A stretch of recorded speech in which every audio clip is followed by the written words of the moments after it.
ভালোবাসার মানুষকে বিয়ে করার জন্য সবথেকে কার্যকরী একটি আমল হচ্ছে এটি। এই আমলটি যারাই করেছে তারা প্রত্যেকেই তাদের ভালোবাসার ব্যক্তিটিকে বিয়ে করতে পেরেছে। সে দেশে থাকুক কিংবা দেশের বাইরে থাকুক, যে অবস্থায় থাকুক না কেন, আগে অনেক ভালোবাসতো কিন্তু এখন ভালোবাসে না। এমন অবস্থা আপনি তাকে চাইলে বিয়ে করানোর জন্য রাজি করাতে পারবেন। দর্শক, আমলটি করার আগে অবশ্যই দুটি বিষয় আপনাকে জানা থাকতে হবে। তার মধ্যে প্রথমটি হচ্ছে আপনার ভালোবাসার ব্যক্তির সাথে যদি আপনার অবৈধ শারীরিক সম্পর্ক হয়ে থাকে, কিংবা অডিও কলে কোনো খারাপ কাজ বা আহ, অশ্লীল কোনো কাজ হয়ে থাকে, অশ্লীল কোনো ছবি আদান প্রদান করে থাকেন, তাহলে কিন্তু কোনোভাবে কোনো আমলে কাজ হবে না।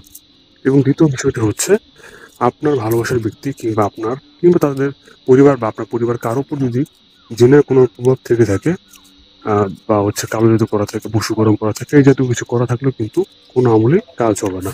দর্শক, তাহলে উপায় আছে। আপনাকে অবশ্যই কোনো অভিজ্ঞ হুজুরকে দিয়ে তদবির করাতে হবে। স্ক্রিনের উপর আমাদের নাম্বার দেখতে পাচ্ছেন। আপনি চাইলে সরাসরি আমাদের সাথে যোগাযোগ করতে পারেন, কারণ আমরা দীর্ঘ 10 বছর ধরে এই কাজের সাথে জড়িত আছি।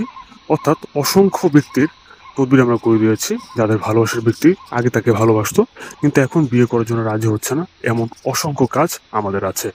তো দর্শক, যাদের এই সমস্যাগুলো আছে বলে মনে হয় তারা অবশ্যই আমাদের সাথে যোগাযোগ করবেন। আর যাদের এই সমস্যাগুলো নেই তারা এই আমলটি করবেন। আমলটি হচ্ছে আল্লাহ রাব্বুল আলামিনের একটি পবিত্র গুণবাচক নাম, ইয়া সামিউ।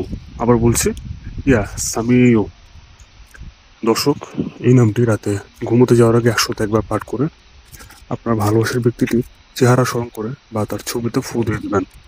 ইনশাআল্লাহ দেখতে পাবেন সে আপনাকে বিয়ে করার জন্য উতলা হয়ে যাবে।